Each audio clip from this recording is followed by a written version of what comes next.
결국 넘지 말아야 할 선을 넘고야 말았습니다. 장미 씨 보고 싶어서 참을 수가 없었어. 최진혁은 장미 씨를 벽으로 밀어붙이고는 거칠게 입을 맞췄습니다. 장미 씨는 잠시 저항했지만 이내 그의 품에 안겨버렸습니다. 빗소리가 두 사람의 격한 숨소리를 감춰주었고 그들은 낡은 식당의 작은 골방으로 향했습니다. 그곳은 장미 씨의 눈물이 스며든 공간이었지만 그날 밤부터는 은밀한 욕망이 피어나는 미래의 장소로 변해버렸습니다. 최진혁은 장미 씨를 사랑해서 접근했을까요? 앞으로의 장미 씨의 삶은 어떻게 변화하게 될까요? 본격적인 이야기에 들어가기 전에 이 이야기가 궁금하시다면 구독과 좋아요 한 번씩 눌러주세요. 그럼 기사식다의 장미 씨 이야기를 시작하겠습니다. 안녕하세요, 여러분. 오늘 여러분께 들려드릴 이야기는 뽀얀 국밥 증기 너머로 피어난 위태로운 사랑, 기사식당의 장미입니다. 이야기의 배경은 1970년대 말 대한민국이 하루가 다르게 변해가던 격동의 서울입니다. 회색빛 빌딩들이 하늘을 향해 쑥쑥 솟아오르고 밤이 되면 도시의 혈관처럼 뻗어나간 도로 위를 주황색 포니, 택시들이 쉴 새 없이 내달리던 시절이었죠. 그 시절 택시 기사님들에게 고된 하루의 피로를 달래주던 곳, 바로 허름하지만 정이 넘치는 기사식당이었습니다. 오늘 이야기의 주인공, 이장미 씨도 그런 기사식당의 주인이었습니다. 이제 갓 29, 꽃다운 나이에 청산과부가 된 장미 씨는 남편이 남기고 간 작은 식당을 억척스럽게 지켜내고 있었어요. 하얀 쌀밥에 뜨끈한 돼지불백, 시원한 김칫국. 메뉴는 단출했지만 장미 씨의 손맛과 고운 마음씨. 덕에 장미 식당은 늘 고된 노동에 지친 기사님들로 북적였습니다. 식당 안은 밥그릇 달그락거리는 소리와 기사님들의 왁자지껄한 목소리로 늘 부산했죠. 김 기사님, 이쪽으로 앉아요. 오늘은 특별히 계란말이 좀 더 넣었어. 아이고, 우리 장미 사장님 최고지. 이러니 내가 다른 데를 못 가. 장미 씨는 쏟아지는 칭찬에도 옅은 미소만 지을 뿐 쉴 새 없이 움직였습니다. 뜨거운 뚝배기를 나르고 빈 물병을 채우고 땀으로 젖은 이마를 소매로 훔쳐냈죠. 그 고단한 얼굴 위로 언뜻 스치는 외로움. 그늘진 그녀의 마음을 알아주는 이는 아무도 없는 듯 했습니다. 하지만 그런 장미 씨를 늘 묵묵히 지켜보는 한 사람이 있었습니다. 바로 택시 기사 박기철 씨였죠. 36의 노총각인 기철 씨는 매일 저녁 6시가 되면 어김없이 장미 식당의 문을 열고 들어와 늘 앉던 창가 자리에 앉았습니다. 그리고 늘 같은 메뉴, 돼지불백 하나를 시켰죠. 말수가 적고 무뚝뚝한 기철 씨는 장미 씨에게 살가운 말 한마디 건네는 법이 없었습니다. 그저 묵묵히 밥을 먹고 계산을 하고 돌아설 뿐이었죠. 하지만 그의 시선은 늘 장미 씨에게 닿아 있었습니다. 무거운 쌀자루를 낑낑대며 옮기는 장미 씨를 보면 어느새 다가와 말없이 쌀자루를 번쩍 들어 창고에 넣어주었고 삐걱거리는 식당 문을 보면 다음날 어김없이 연장을 들고 와 뚝딱 고쳐놓곤 했습니다. 장미 씨는 그런 기철 씨의 마음을 모르는 바 아니었지만 때로는 그 무심함이 야속하게 느껴졌습니다. 고맙다는 말 한마디 듣고 싶은데 힘들지 않냐는 따뜻한 위로 한마디 건네주면 좋으련만 박기철은 늘 그림자처럼 그 자리에 있을 뿐이었습니다. 그날도 여느 때와 같은 저녁이었습니다. 박기철은 창가 자리에서 밥을 먹고 있었고 장미 씨는 주방과 홀을 오가며 정신없이 바빴죠. 바로 그때였습니다. 식당 문이 열리고 번쩍이는 구두에 말끔한 양복 차림의 한 사내가 들어섰습니다.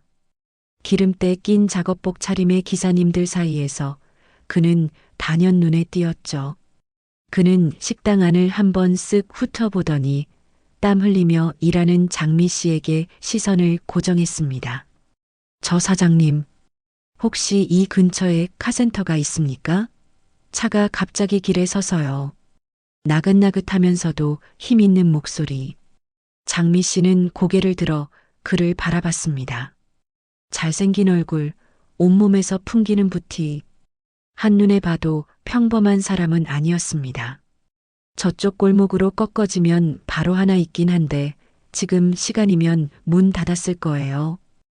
허허, 이거 곤란하게 됐군요.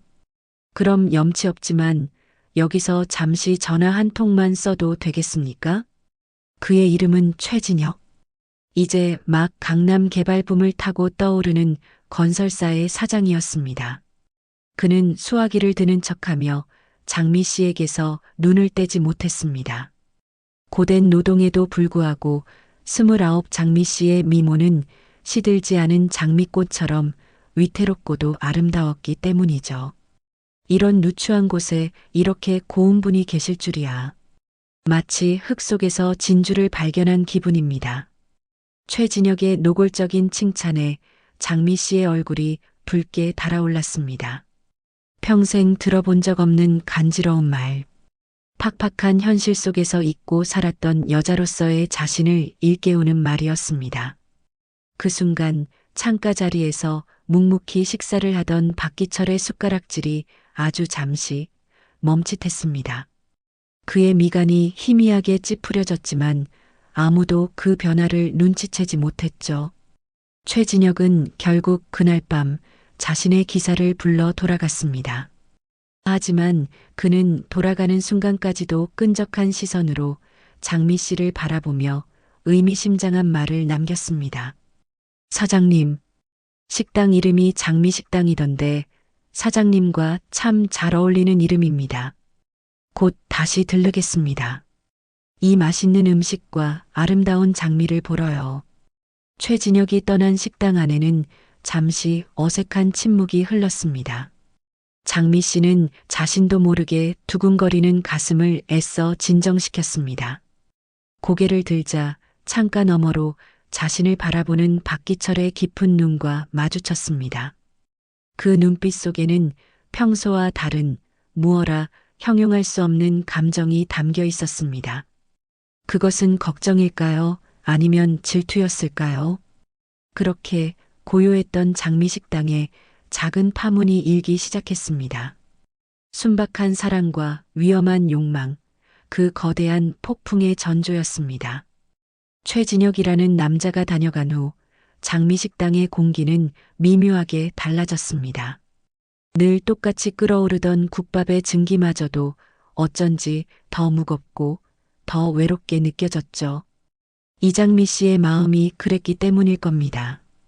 그녀는 손님들을 대하며 웃고 있었지만 마음 한구석은 자꾸만 그 남자의 마지막 말을 곱씹고 있었습니다. 아름다운 장미를 보러 오겠다는 그 말. 낯 뜨거우면서도 가슴 한편을 간지리는 이상한 설렘이었습니다. 그런 장미 씨의 변화를 가장 먼저 알아챈 사람은 역시나 박기철 씨였습니다. 그는 여느 때처럼 창가 자리에 앉아 묵묵히 밥을 먹으면서도 장미 씨에게서 시선을 떼지 않았습니다. 설거지를 하다가도 문득 창밖을 보며 한숨을 쉬는 모습, 밥을 푸다가도 잠시 멍해지는 얼굴. 기철 씨의 마음속에는 불안한 예감이 스멀스멀 피어올랐습니다. 무언가 말을 건네야 할 것 같은데 10수년을 택시 핸들만 잡아온 투박한 손처럼 그의 혀도 굳어버린 지 오래였습니다. 며칠이 지난 어느 날 오후 손님들이 모두 빠져나가고 한산해진 시간이었습니다. 장미 씨가 식당 앞 평상에 앉아 무릎을 주무르고 있을 때였죠. 끼잉 마이너스 하는 소리와 함께 낯익지만 이곳과는 어울리지 않는 번쩍이는 검은색 세단 한 대가 식당 앞에 멈춰 섰습니다. 최진혁이었습니다. 허허, 우리 아름다운 사장님, 힘든 일은 다 도맡아 하시느라 쉴 틈도 없으신가 봅니다. 최진혁은 차에서 내리며 지난번보다 한결 더 다정하고 익숙한 미소를 지어 보였습니다.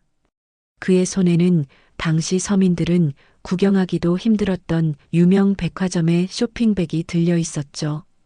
장미 씨는 저도 모르게 벌떡 자리에서 일어났습니다.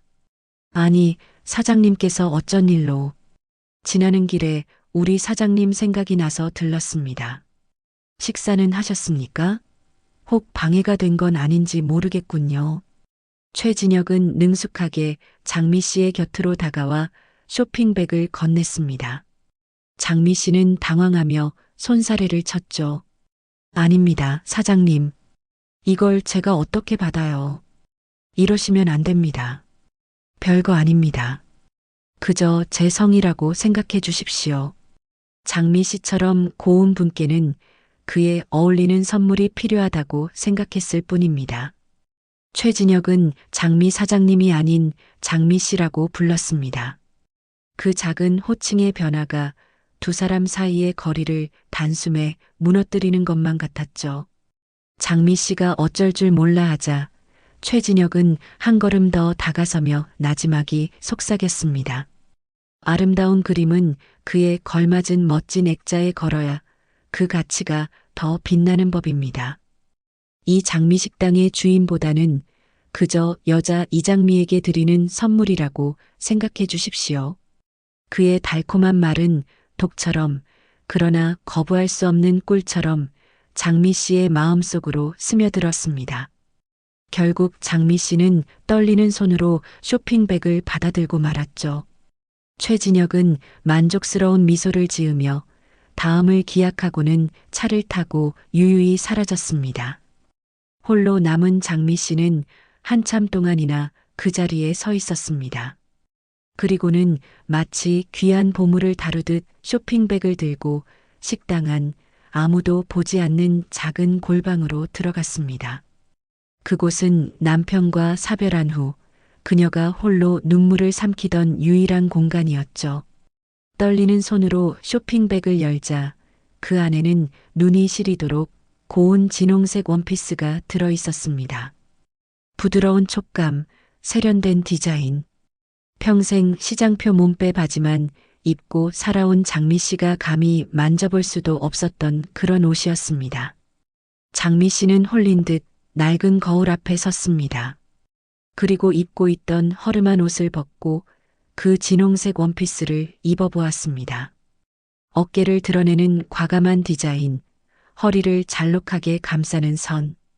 거울 속에는 고된 식당 주인의 모습은 온데간데 없고 낯설지만 눈부시게 아름다운 한 여인이 서 있었습니다. 장미 씨의 눈에서 뜨거운 눈물이 흘러내렸습니다. 그것은 서러움의 눈물이자 잊고 있던 자신의 모습을 발견한 기쁨의 눈물이었습니다. 바로 그 시각이었습니다.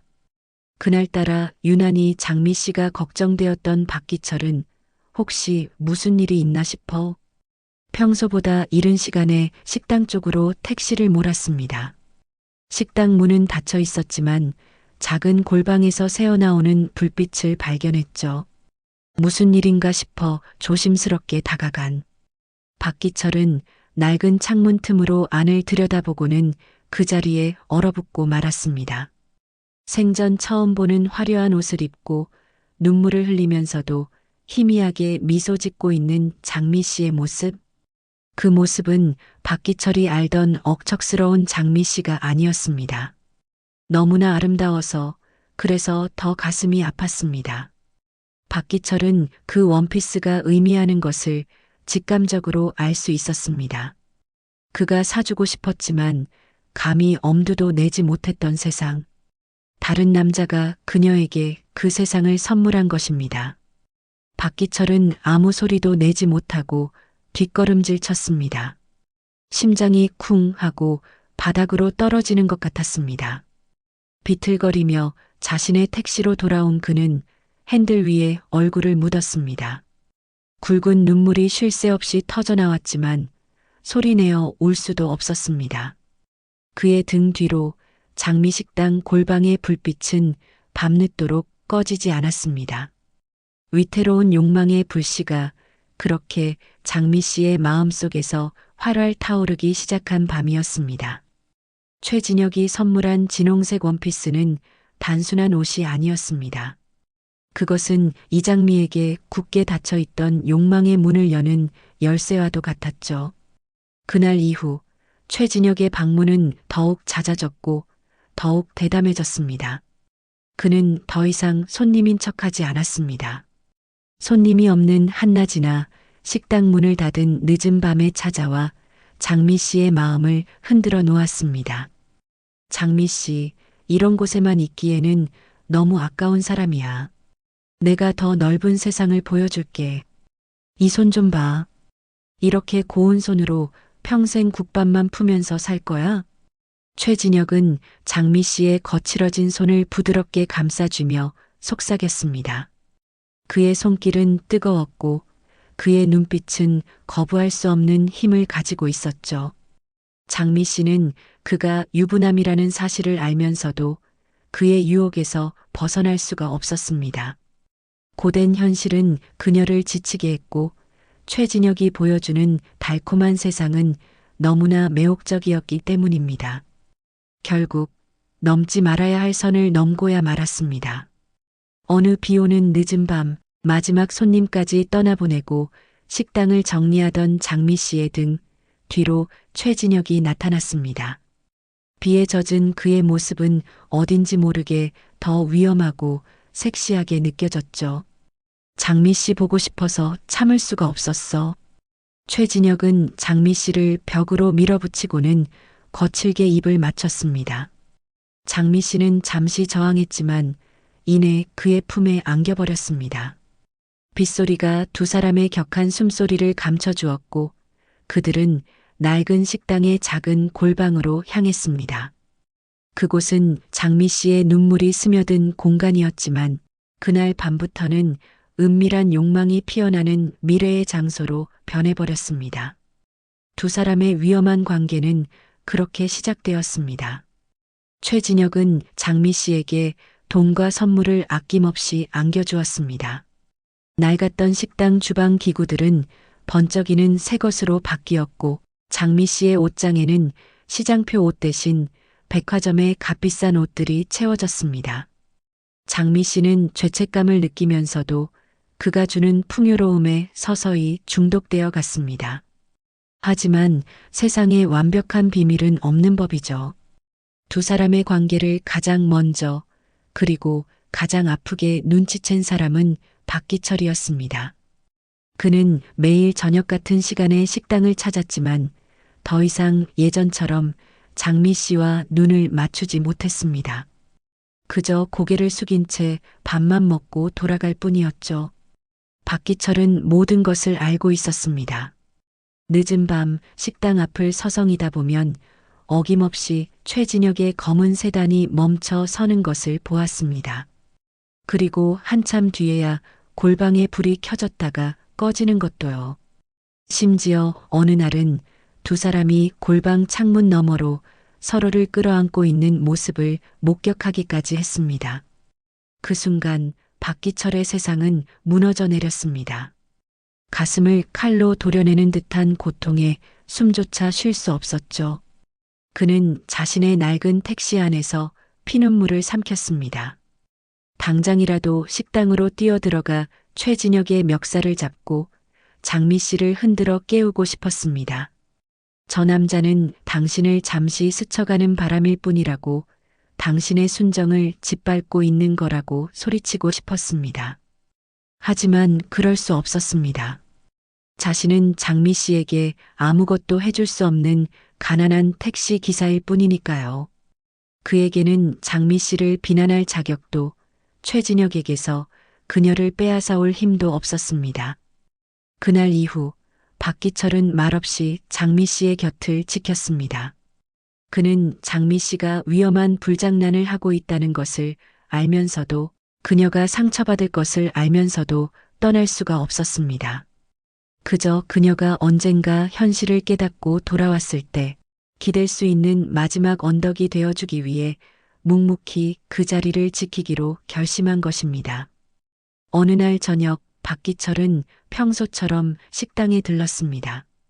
그날따라 장미 씨의 얼굴이 유난히 창백해 보였습니다. 사장님, 어디 안 좋은 일 있어요? 얼굴이 말이 아니네. 용기를 내어 건넨 박기철의 물음에 장미 씨는 애써 웃어 보였습니다. 아니에요, 김 기사님. 그냥 좀 피곤해서 그래요. 하지만 그녀의 눈은 심하게 흔들리고 있었습니다. 사실 그날 낮 최진혁과 함께 있다가 그의 아내에게서 걸려온 전화를 우연히 듣게 된 것이었습니다. 수화기 너머로 들려오는 차갑고 날카로운 여자의 목소리. 당신, 오늘 저녁엔 일찍 들어와요. 할 얘기가 있으니. 그 목소리는 장미 씨의 심장을 얼어붙게 만들었습니다. 자신이 파고든 남자의 세계, 그 견고한 현실의 벽을 실감하게 된 순간이었죠. 그날 밤 장미 씨는 골방에 홀로 앉아 최진혁이 사준 화려한 옷들을 바라보며 깊은 혼란에 빠졌습니다. 이것이 정말 자신이 원했던 행복일까? 이 위태로운 관계의 끝은 어디일까? 그때 식당 문을 조심스럽게 두드리는 소리가 들렸습니다. 박기철이었습니다. 그는 손에 작은 약 봉투를 들고 서 있었습니다. 밤늦게 미안해요. 아까 얼굴이 안 좋아 보여서 혹시나 해서 소화제 좀 사왔어요. 국밥이라는 게 속이 더부룩할 때가 많으니까. 무심하게 약 봉투를 건네고 돌아서는 박기철의 넓은 등. 그 순간 장미 씨의 눈에서 참았던 눈물이 터져 나왔습니다. 화려한 선물과 달콤한 말로 자신을 유혹하는 최진혁과 아무 말 없이 자신의 건강을 챙겨주는 박기철. 두 남자 사이에서 장미 씨의 마음은 갈대처럼 흔들렸습니다. 그리고 그녀는 아직 알지 못했습니다. 이 위태로운 삼각관계가 곧 상상조차 할 수 없었던 끔찍한 파국을 불러오게 될 것이라는 사실을 말입니다. 이장미 씨의 마음이 흔들리기 시작한 그 무렵 최진혁의 아내 오해란이라는 여자의 존재가 수면 위로 떠오르기 시작했습니다. 혜란은 대한민국 굴지의 재벌 태성그룹 오 회장의 외동딸이었습니다. 그녀는 아름다운 외모와는 달리 얼음처럼 차가운 성격과 자신이 원하는 것은 무엇이든 손에 넣어야 직성이 풀리는 무서운 집착의 소유자였죠.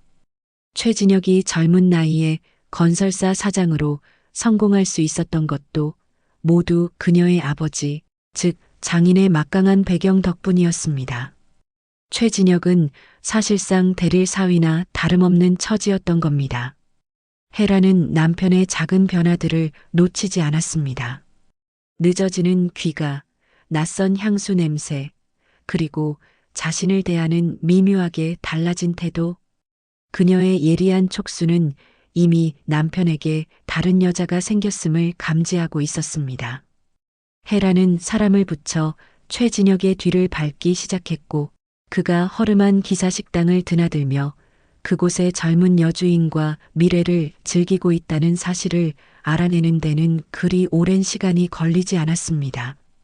어느 화창한 오후 장미식당은 여느 때처럼 점심 장사를 마치고 한가로운 시간을 보내고 있었습니다. 장미 씨가 식당 앞 평상에서 풋고추를 다듬고 있을 때였죠.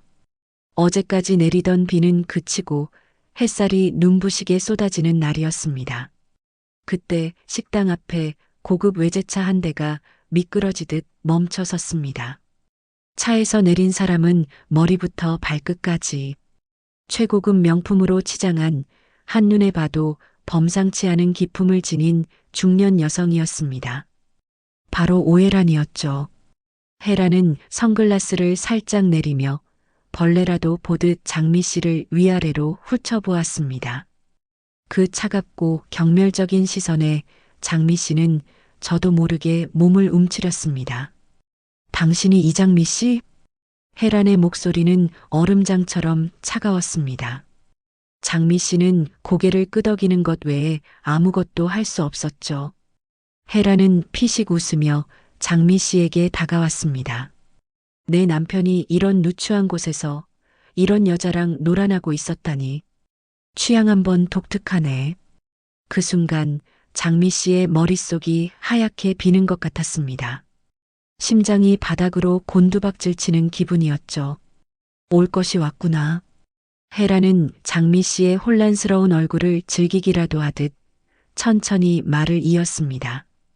어디서 굴러먹던 여자인지는 모르겠지만 감히 내 남자를 넘봐? 내가 지금 어떤 불장난을 하고 있는지 알고는 있는 거니? 헤라는 품에서 하얀 봉투 하나를 꺼내 장미 씨의 얼굴 앞에 흔들었습니다. 이 안에 돈이 좀 들어있어. 내 평생 만져보지도 못할 큰 돈이지. 이거 받고 당장 내 남편 앞에서 사라져. 그리고 다시는 눈에 띄지 마. 이건 경고가 아니라 마지막 잡이야. 장미 씨는 수치심과 모멸감에 온몸이 떨려왔습니다. 사랑이라고 믿었던 관계가 결국 돈으로 평가받는 천박한 불장난에 불과했다는 사실이 그녀를 비참하게 만들었습니다. 하지만 그녀는 고개를 빳빳이 들고 헤란을 마주 보았습니다. 돈은 필요 없습니다. 그리고 그 사람, 제가 먼저 유혹한 거 아닙니다. 뭐, 지금 내가 뭘 잘했다고 따박따박 말대꾸야. 헤란의 얼굴이 흉측하게 일그러졌습니다. 그녀는 들고 있던 봉투로 장미 씨의 뺨을 거세게 후려쳤습니다. 짝! 하는 소리와 함께 장미 씨의 고개가 돌아갔고 봉투 안에서 쏟아져 나온 수표 몇 장이 흙바닥 위로 흩날렸습니다.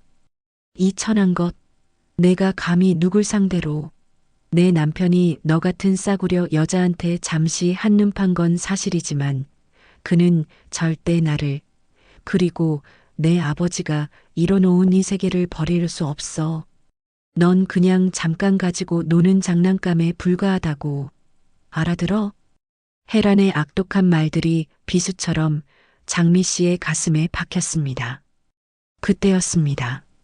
이 모든 상황을 멀리서 지켜보고 있던 박기철이 더 이상 참지 못하고 달려왔습니다. 그는 흙바닥에 주저앉아 있는 장미 씨를 일으켜 세우고 헤란의 앞을 막아섰습니다. 당신 지금 무슨 짓 하는 거요? 아무리 그래도 사람을 이렇게 모욕하고 때릴 수가 있어? 헤란은 갑자기 나타난 남루한 차림의 택시 기사를 보고 기가 막히다는 듯 코웃음을 쳤습니다. 뭐야, 당신은? 이 여자의 기사라도 되나?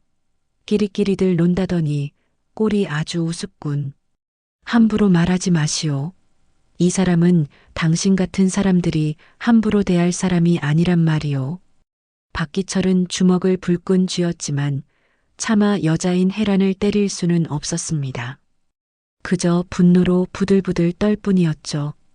헤란은 그런 박기철과 장미 씨를 번갈아 쳐다보더니 아주 잔인한 미소를 지으며 마지막 한마디를 내뱉었습니다.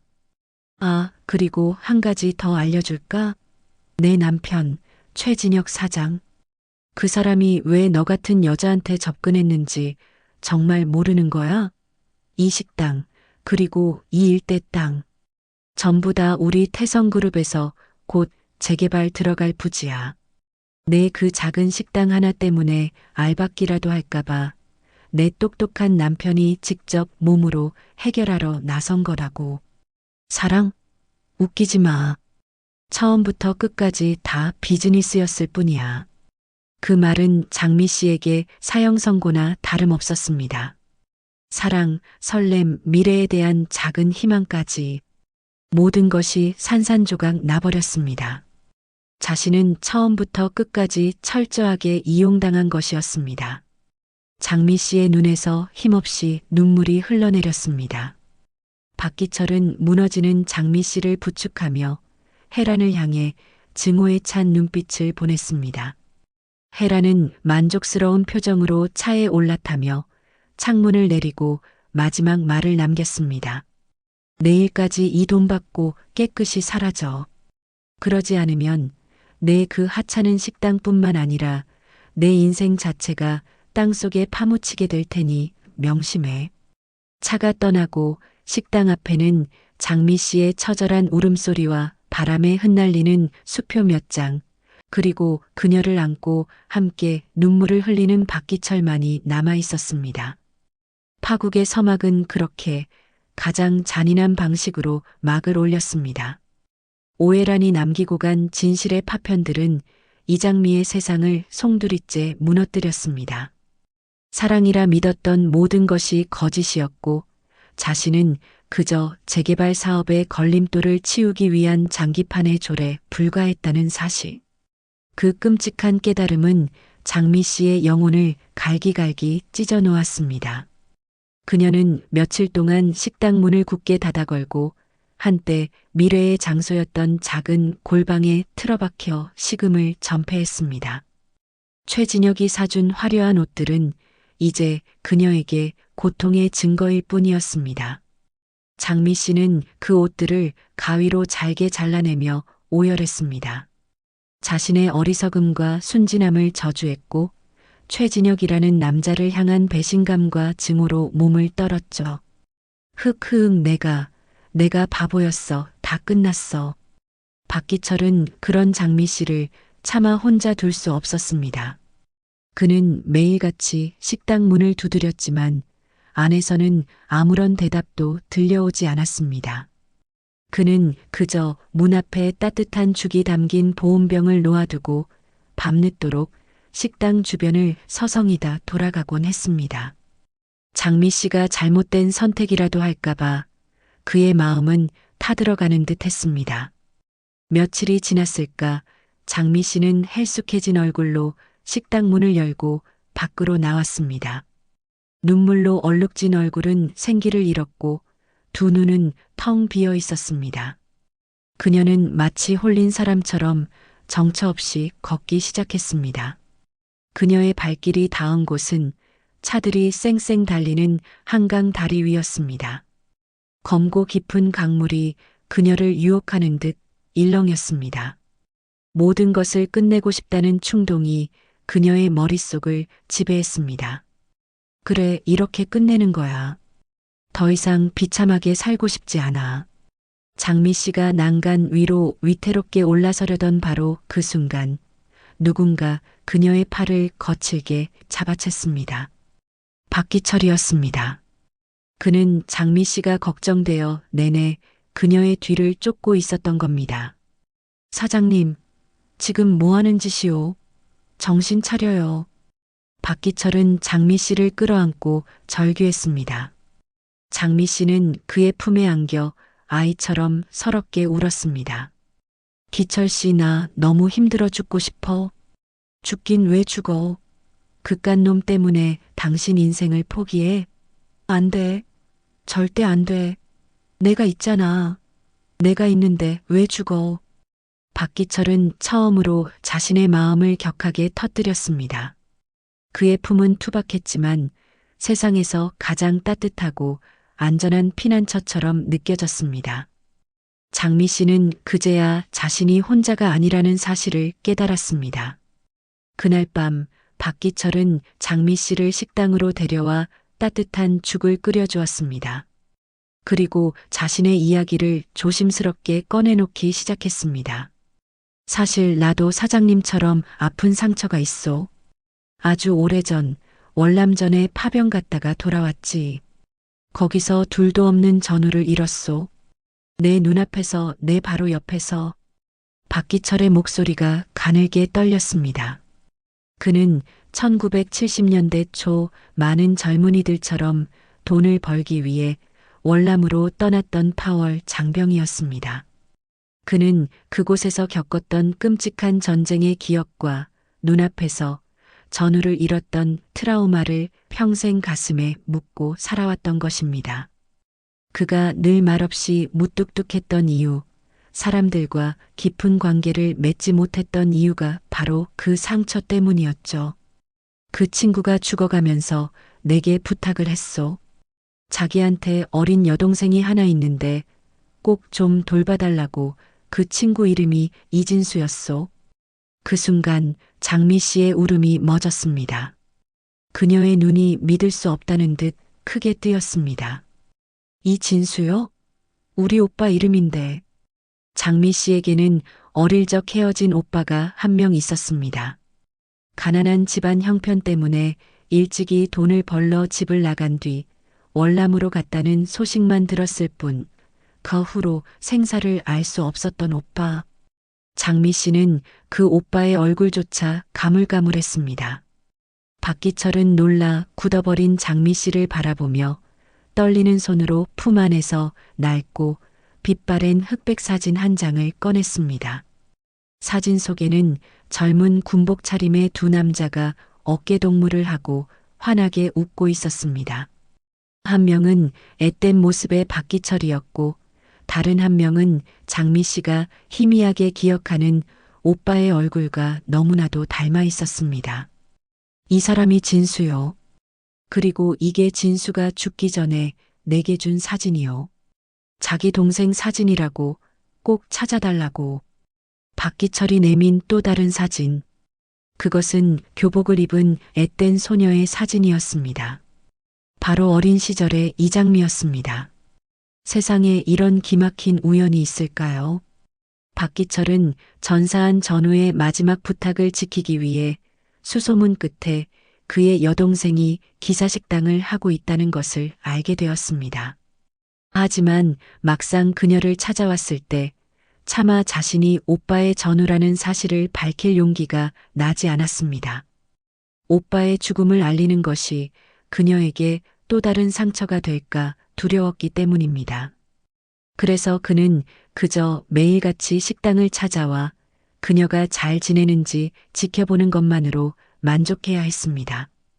그녀를 향한 마음이 연민에서 사랑으로 변해간 뒤에도 그는 그저 그림자처럼 그녀의 곁을 맴돌기만 했던 것입니다. 모든 진실을 알게 된 장미 씨는 말을 잃었습니다. 최진혁에게 받은 배신의 상처보다 더 큰 충격과 슬픔이 그녀를 덮쳤습니다. 잊고 살았던 오빠의 죽음, 그리고 그 죽음의 마지막을 지켜본 남자가 바로 자신의 곁에 있었다는 사실. 운명의 장난은 너무나도 잔인했습니다. 장미 씨는 오빠의 사진을 끌어안고 목 놓아 울었습니다. 박기철은 그런 그녀의 등을 말없이 토닥여 주었습니다. 두 사람의 눈물이 식당의 낡은 바닥 위로 떨어져 하나의 강물처럼 흘렀습니다. 절망의 끝에서 마주한 또 다른 비극. 하지만 그 비극 속에서 두 사람은 비로소 서로의 가장 깊은 상처를 마주하고 서로를 보듬어 안기 시작했습니다. 이것이 끝이 아님을, 이제부터가 진짜 시작임을 예감하면서 말이죠. 오빠의 죽음과 박기철과의 기막힌 인연. 그 거대한 진실의 파도 앞에서 이장미는 꼬박 하룻밤을 뜬 눈으로 지새웠습니다. 다음 날 아침 식당 안에는 무거운 침묵만이 감돌았죠. 박기철은 말없이 낡은 사진들을 테이블 위에 올려놓고 장미 씨는 그 사진들을 하염없이 쓸어보기만 했습니다. 사진 속에서 환하게 웃고 있는 오빠의 얼굴, 그리고 그 옆에서 어색한 미소를 짓고 있는 젊은 날의 박기철. 우리 오빠 웃는 모습이 참 해맑았네요. 전 기억도 잘 안 나는데. 장미 씨의 목소리는 물기에 젖어 있었습니다. 박기철은 차마 그녀의 얼굴을 보지 못하고 창밖만 바라보며 나지막이 말했습니다. 아주 좋은 친구였소. 의리 있고 정도 많고 늘 동생 자랑을 입에 달고 살았지. 전쟁만 끝나면 돌아가서 작은 식당 하나 차리는 게 꿈이라고 동생 맛있는 거 실컷 해주면서 행복하게 살고 싶다고. 그 말에 장미 씨는 결국 참았던 눈물을 다시 터뜨리고 말았습니다. 이 식당은 그저 생계를 위한 공간이 아니었습니다. 어쩌면 자신도 모르는 사이 오빠의 꿈을 대신 이루고 있었던 건지도 모릅니다. 최진혁을 만나기 전까지는 비록 고되고 외로웠지만 나름의 자부심과 행복을 느끼며 살아왔으니까요. 한참을 울던 장미 씨가 문득 고개를 들었습니다. 그녀의 텅 비었던 눈동자에 이전과는 다른 단단한 빛이 서리기 시작했습니다. 기철 씨 나 이 식당 못 떠나요. 아니, 안 떠날 거예요. 사장님, 여긴 그냥 밥 하는 곳이 아니에요. 내 인생이고 우리 오빠의 꿈이 깃든 곳이에요. 그걸 돈 몇 푼에 팔아넘기고 도망치듯 떠날 수는 없어요. 싸울 거예요. 그 사람들이 아무리 힘이 세고 무서워도 나 여기서 무너지지 않을 거예요. 절망의 잿더미 속에서 장미 씨는 다시 일어서기로 결심한 것입니다. 오빠의 못다 이룬 꿈과 그 꿈을 지키기 위해 십수년을 그림자처럼 곁에 있어 준 박기철을 위해서라도 그녀는 더 이상 약한 여자가 아니었습니다. 박기철은 그런 장미 씨의 모습을 보고 가슴 벅찬 감동과 함께 굳은 결심을 했습니다. 이제 더 이상 뒤에서 지켜보기만 하지 않으리라. 그녀의 옆에서 함께 비바람을 맞으리라. 그리고 오해란이 경고했던 날이 밝았습니다. 그날 오전 장미 식당 앞으로 육중한 소리를 내며 노란색 포크레인 한 대가 다가왔습니다. 뒤이어 험상궂은 인상의 사내 대여섯 명이 차에서 내려 식당을 에워쌌습니다. 그들은 태성그룹의 용역 깡패들이었죠. 어이 아줌마, 좋은 말로 할 때 이사갈 준비하랬지? 오늘부로 여긴 우리 구역이야. 당장 안 비켜? 우두머리로 보이는 남자가 쇠파이프를 바닥에 끌며 위협적으로 말했습니다. 하지만 장미 씨는 조금도 물러서지 않았습니다. 그녀는 식당 문 앞에 버티고 서서 그들을 똑바로 노려보았습니다. 여긴 내 가게야. 당신들 마음대로 할 수 있는 곳이 아니라고. 그때 박기철이 장미 씨의 앞을 막아서며 나섰습니다. 이보시오들, 법도 없는 사람들이요. 엄연히 영업하는 가게에 와서 무슨 행패요. 용역 깡패들은 코웃음을 쳤습니다. 법? 우리가 법이야. 영감님 괜히 끼어들었다가 뼈도 못 추리고 싶어? 얌전히 비켜. 일촉즉발의 상황. 깡패 하나가 박기철을 밀치려던 순간이었습니다. 끼잉 마이너스 하는 급정거 소리와 함께 택시 여러 대가 먼지를 일으키며 식당 앞을 가로막았습니다. 박기철과 함께 일하는 동료 택시 기사들이었습니다. 그들은 박기철에게서 미리 연락을 받고 만일의 사태에 대비해 근처에서 대기하고 있었던 겁니다. 이놈들아, 여기가 어디라고 와서 깽판이야. 나이도 어린 놈들이 못된 것만 배워가지고. 수십 명의 택시 기사들이 차에서 내려 쇠파이프와 렌치를 들고 용역 깡패들과 대치했습니다. 수적으로 불리해진 깡패들이 당황하며 주춤거렸습니다. 팽팽한 긴장감이 흐르는 가운데 누구 하나 먼저랄 것 없이 뒤엉켜 험한 몸싸움이 벌어지려는 찰나였습니다. 모두 멈추시오. 그때 인파 속에서 낮지만 힘있는 목소리가 울려 퍼졌습니다. 모두의 시선이 소리가 난 곳으로 향했습니다. 그곳에는 매일같이 식당 구석자리에서 말없이 국밥만 먹고 가던 허름한 차림의 한 노인이 서 있었습니다. 모두가 그저 평범한 동네 노인으로만 여겼던 사람이었죠. 노인은 천천히 용역 깡패들 앞으로 걸어 나왔습니다. 그의 이름은 김만복. 이 동네의 터줏대감이었죠. 그 쇳덩이 당장 치우게. 그리고 자네들 주인에게 똑똑히 전하게. 이 땅 함부로 손댈 생각 말라고 말이야. 용역 깡패의 우두머리가 어이없다는 듯 비웃었습니다. 이 영감탱이가 노망이 났나? 당신이 뭔데 참견이야. 김만복 노인은 낡은 바지 주머니에서 기름종이처럼 누렇게 변한 서류 뭉치와 낡은 도장을 꺼내 보였습니다. 내가 누군지 궁금한가? 나는 이 땅의 원주인이자 이장미 씨의 돌아가신 아버님과 형제처럼 지내던 사람일세. 그리고 이 서류는 자네들 태성그룹이 이 땅을 사들이면서 저지른 사기 행각의 증거지. 노인의 충격적인 발언에 그 자리에 있던 모든 사람들이 얼어붙었습니다. 자네들 회장, 오 회장에게 똑똑히 전하게. 1971년 새마을 운동이다 뭐다 하면서 땅값 헐값에 넘기라고 사람들을 겁박할 때 이중 계약서로 장난질 친 거 내가 다 기억하고 있다고. 여기 장미 씨 아버님처럼 순박한 사람들에게는 보상금 조금 쥐어주고 내쫓고 뒤로는 나라의 개발 부지라고 보고해서 막대한 지원금을 타냈지. 이 서류가 바로 그때 자네들 회장이 몰래 작성했던 임명계약서 원본일세. 장미 씨 아버님이 속고 있다는 걸 알고 내가 몰래 빼돌려뒀던 게야. 김만복 노인의 목소리는 떨림없이 단호했습니다. 1970년대 초 전국적으로 벌어졌던 개발붐 속에서 힘없는 서민들이 어떻게 대기업의 땅을 빼앗겼는지 그 생생한 증거가 바로 노인의 손에 들려 있었던 겁니다. 장미 씨의 아버지는 평생 일군 땅을 헐값에 넘기고 남은 작은 땅에 이식당을 지었지만 결국 화병으로 일찍 세상을 떠났습니다. 장미 씨는 그 모든 비극의 시작이 바로 태성그룹의 탐욕 때문이었다는 사실을 이제야 알게 된 것입니다. 이게 세상에 알려지면 어떻게 될까? 태성그룹의 시작이 사기와 협잡으로 이루어졌다는 게 알려지면 자네들 회장님 아주 볼만해지겠지. 어서 가서 전하게. 이 김만복이가 모든 걸 들고 기다리고 있다고. 노인의 일갈에 용역 깡패들의 기세는 완전히 꺾였습니다.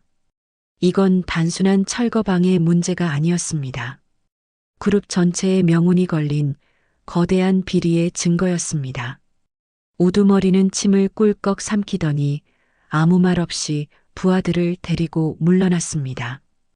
포크레인도 시커먼 연기를 뿜으며 서둘러 자리를 떴죠. 폭풍이 지나간 자리 장미 씨와 박기철은 믿을 수 없다는 표정으로 김만복 노인을 바라보았습니다. 절망의 끝에서 전혀 예상치 못했던 구원의 동아줄이 내려온 순간이었습니다. 용역 깡패들이 꼬리를 내리고 사라진 식당 앞은 언제 그랬냐는 듯 다시 고요해졌습니다. 하지만 그 자리에 남은 이장미, 박기철, 그리고 김만복 노인의 마음은 거센 폭풍이 휩쓸고 간 듯 복잡하기만 했죠. 장미 씨는 김만복 노인을 식당 안으로 모시고 들어와 따뜻한 물 한 잔을 건넸습니다. 어르신 정말 고맙습니다. 그런데 어떻게 그 서류를? 장미 씨의 떨리는 물음에 김만복 노인은 깊은 한숨과 함께 수십 년 묵은 이야기를 꺼내놓았습니다. 장미 씨 아버지는 나랑 한 동네에서 나고 자란 의형제나 다름없었지. 저기 태성그룹 오 회장이란 작자가 젊었을 적에 이 동네 땅이 개발된다는 소문을 먼저 듣고 와서 헐값에 땅을 사들이기 시작했어. 1971년 나라에서는 새마을 운동이다 뭐다에서 분위기를 띄웠고 순박했던 장미 씨 아버지는 그저 좋은 세상이 오는 줄만 알았지. 노인의 눈가에 회한이 서렸습니다. 오 회장은 장미 씨 아버지에게 접근해서는 어차피 나라에 수용될 땅이니 자기한테 싸게 넘기라고 감언이서를 늘어놓았어. 그러면서 뒤로는 다른 사람 명의를 빌려서 이중으로 계약서를 꾸몄던 게야. 한쪽은 헐값에 땅을 산다는 계약서, 다른 한쪽은 나중에 개발 보상금을 나눠 갖는다는 이면계약서였지. 물론 그 이면계약서는 가짜 도장을 찍은 휴지 조각에 불과했고 내가 그 사실을 알고 뜯어말렸지만 이미 장미 씨 아버지는 오 회장의 말에 홀딱 넘어가 버린 뒤였어. 결국 땅을 다 뺏기고 화병에 쓰러지셨지. 그때 내가 오 회장의 사무실에서 진짜 이면계약서 원본을 몰래 빼돌렸던 게야. 언젠가 진실을 밝힐 날이 올 거라고 믿으면서. 모든 것을 알게 된 장미 씨는 아버지의 억울한 삶에 가슴이 미어졌습니다. 그리고 그 진실을 평생 가슴에 묻고 자신을 지켜봐 온 김만복 노인에게 뭐라 감사의 말을 해야 할지 몰랐습니다. 그때 박기철이 단호한 목소리로 말했습니다. 어르신, 그 서류는 이제 시한폭탄이나 마찬가지입니다. 태성그룹 놈들이 가만히 있지 않을 겁니다. 오늘 밤이라도 쳐들어와서 무슨 짓을 할지 모릅니다. 그의 말대로였습니다. 그 시각 태성그룹 회장실에서는 오 회장의 서슬 퍼런 목소리가 울려 퍼지고 있었습니다. 그는 용역 깡패에게서 모든 보고를 받고 맞은편에 선 대릴 사위 최진혁을 경멸 어린 눈으로 쏘아보았습니다. 이 무능한 사람 같으니 여자 하나, 늙은이 하나 처리 못해서 이 사달을 만들어? 최진혁은 고개를 숙인 채 주먹을 꽉 쥐었습니다. 장인어른의 질책은 칼날처럼 그의 자존심을 베고 들어왔습니다. 최서방, 자네가 어떻게 이 자리까지 왔는지 잊었나? 내 딸 혜란이가 아니었으면 자넨 아직도 시장 바닥에서 맴돌았을 게야. 그런데 고작 이 정도 일 처리 하나 제대로 못해? 죄송합니다, 아버님. 다시는 이런 실수. 기회는 한 번뿐이야. 오늘 밤 안으로 그 서류를 빼앗아 와. 그리고 그 늙은이의 입을 영원히 막아버려. 이번에도 실패하면 자넨 이 집안 사람으로 끝인 줄 알게. 혜란이와도 끝이야.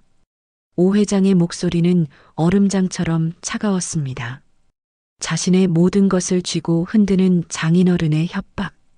태성그룹의 후계자라는 지위와 사랑하는 아내 혜란까지 모든 것을 잃을 수 있다는 공포는 최진혁을 극단으로 몰고 갔습니다. 그날 밤 박기철의 예감은 현실이 되었습니다. 그는 혹시 모를 사태에 대비해 김만복 노인의 집에서 함께 밤을 지새우기로 했습니다. 밤이 깊어지고 두 사람이 낡은 흑백 텔레비전을 보고 있을 때였습니다. 쾅! 하는 소리와 함께 허술한 대문이 부서지며 검은 옷을 입은 사내 두 명과 최진혁이 들이닥쳤습니다. 김영감, 좋게 말할 때 서류 내놔. 그럼 조용히 끝내주지. 최진혁의 얼굴은 증오와 조급함으로 일그러져 있었습니다. 박기철이 김만복 노인의 앞을 막아서며 소리쳤습니다. 이놈들, 여기가 어디라고 함부로 들어와. 말이 끝나기 무섭게 사내들이 박기철에게 달려들었습니다. 월남전 참전 용사였던 박기철이었지만 젊고 악에 바친 장정 둘을 당해내기엔 역부족이었습니다. 몸싸움이 벌어지는 사이 최진혁은 방안을 미친 듯이 뒤지기 시작했습니다. 어딨어? 서류 어딨냐고. 그때 사내 중 하나가 휘두른 강목에 박기철의 어깨가 정통으로 맞았습니다. 흑! 하는 신음과 함께 박기철이 쓰러졌습니다. 그 순간 최진혁이 장롱 깊숙한 곳에 숨겨져 있던 작은 나무 상자를 발견했습니다. 그가 상자를 열어 누런 서류 뭉치를 확인하고 회심의 미소를 짓던 바로 그때였습니다. 멈춰.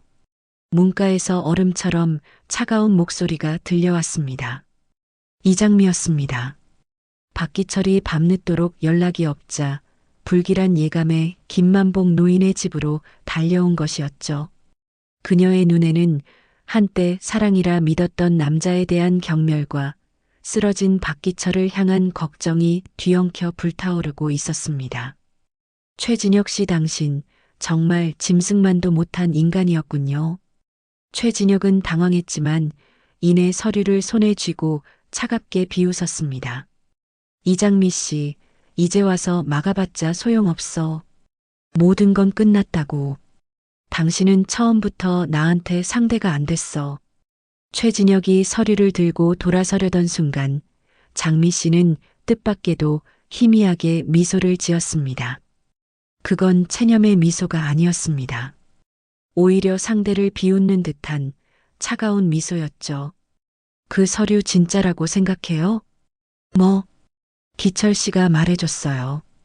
당신 같은 사람들은 분명 이런 식으로 나올 거라고. 그래서 진짜는 이미 다른 곳에 옮겨뒀어요. 당신이 지금 손에 든 건 그냥 낡은 신문지 뭉칠 뿐이에요. 최진혁의 얼굴이 순식간에 굳어졌습니다. 그는 믿을 수 없다는 듯 손에 든 서류를 다급하게 펼쳐보았습니다.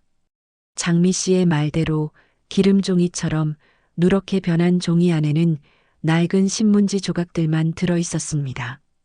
그의 얼굴이 하얗게 질렸다가 이내 분노로 시뻘겋게 달아올랐습니다. 이 여자가 그가 장미 씨에게 달려들려던 바로 그 순간이었습니다. 부서진 문 밖에서 날카로운 자동차 경적 소리가 울리더니 환한 헤드라이트 불빛이 방 안을 대낮처럼 비췄습니다. 불빛을 등지고 서 있는 한 여인의 실루엣. 바로 최진혁의 아내 오해란이었습니다. 그녀는 팔짱을 낀 채 이 모든 광경을 차갑게 내려다보고 있었습니다. 그녀의 표정에는 남편을 돕거나 장미 씨를 위협하려는 기색이 전혀 없었죠. 오히려 모든 것을 예상했다는 듯한 싸늘한 조소가 걸려 있었습니다. 꼴이 아주 볼만하네, 최서방. 내가 당신한테 뭐라고 했어? 그 여자한테 미련 버리라고 했지. 결국 이 꼴을 보려고 그 여자 주변을 맴돌았던 거야? 아버지께는 뭐라고 보고할 생각이야? 당신 능력으로 이 정도 일도 처리 못해서 신문지 쪼가리나 훔쳐왔다고 말씀드릴까? 오해란의 목소리는 얼음 송곳처럼 최진혁의 심장을 후벼 팠습니다. 그녀는 남편의 실패를 확인하기 위해 그의 마지막 자존심마저 짓밟기 위해 이곳에 온 것이었습니다. 싸늘한 조롱. 아내인 오해란의 목소리는 최진혁에게 사형 선고나 다름없었습니다. 장인에게 버림받고 아내에게조차 경멸당하는 자신의 처지. 손에 쥔 것이 하찮은 신문지 뭉치라는 사실보다 자신의 인생 전체가 한순간에 신기루처럼 무너져 내리고 있다는 절망감이 그를 덮쳤습니다. 혜란 씨, 당신 어떻게 나한테 이럴 수 있어? 최진혁의 절규에 가까운 외침에 오해란은 코웃음 쳤습니다.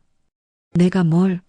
난 그냥 무능한 내 남편이 벌인 총극을 구경하러 왔을 뿐인데. 당신 저 여자한테 미련 남아서 이 모든 일을 벌인 거잖아. 아니야. 아버지의 약점을 손에 쥐고 저 여자도 차지하고 그렇게 태성그룹을 통째로 삼키고 싶었던 거 아니냐고. 당신의 그 더러운 야망, 내가 모를 줄 알았어? 모든 것이 간파당한 최진혁은 이성을 잃었습니다. 그의 눈에 핏발이 서더니 이 모든 불행의 시작인 것처럼 보이는 이장미를 향해 미친 듯이 달려들었습니다. 다 너 때문이야. 내가 내 인생을 망쳤어. 하지만 그의 손이 장미 씨에게 닿기 전 강목에 맞아 쓰러져 있던 박기철이 마지막 힘을 짜내 최진혁의 발목을 붙잡고 늘어졌습니다. 이 비겁한 놈 여자를 건드리는 건 용서 못한다. 비록 힘은 부족했지만 그 짧은 순간은 장미 씨가 몸을 피하기에 충분했습니다. 균형을 잃고 넘어진 최진혁이 발버둥 치는 사이 장미 씨는 조용히 입을 열었습니다. 끝까지 추하군요, 최진혁 씨. 당신이 그토록 찾던 서류 말이에요. 지금쯤이면 세상 모두가 볼 수 있는 곳에 가 있을 거예요. 바로 그 순간이었습니다. 김만복 노인의 집 골목 어귀로 여러 대의 차량이 더 들어섰습니다. 그리고 차에서 내린 사람들은 다름 아닌 신문사 기자들이었죠. 터져나오는 카메라 플래시 세례에 최진혁과 오해란, 그리고 용역 깡패들은 눈을 가리기 바빴습니다. 장미 씨는 박기철의 조언에 따라 김만복 노인에게서 서류를 건네받자마자 평소 알고 지내던 양심적인 신문사 기자에게 원본 복사본을 넘겼던 겁니다. 태성그룹 최진혁 전무님, 불법 임용계약서를 통해 토지를 강탈하고 원소유주를 협박한 혐의에 대해 한 말씀 해주시죠. 오해란 상무님, 남편의 범죄 사실을 알고도 묵인하셨습니까? 기자들의 날카로운 질문이 쏟아지는 아수라장 속에서 최진혁은 완전히 무너져 내렸습니다. 반면 오해라는 잠시 당황하는 듯 했지만 이내 표정을 바꾸고 기자들 앞에 나섰습니다. 저는 오늘 제 남편의 비리를 제보하기 위해 이 자리에 온 것입니다.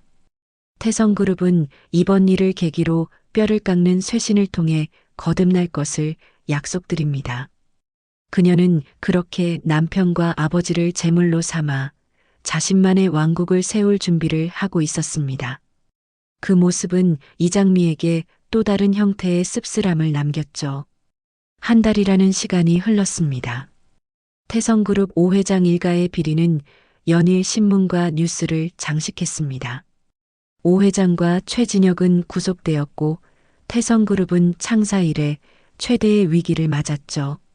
오해라는 그룹의 비상대책위원장을 맡아 사태 수습에 나섰지만 그녀의 차가운 야망을 아는 사람들은 그저 또 다른 괴물의 탄생을 지켜볼 뿐이었습니다.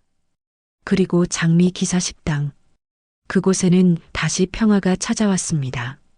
따스한 가을 햇살이 쏟아지는 식당 안은 구수한 된장찌개 냄새와 사람들의 온기로 가득했습니다.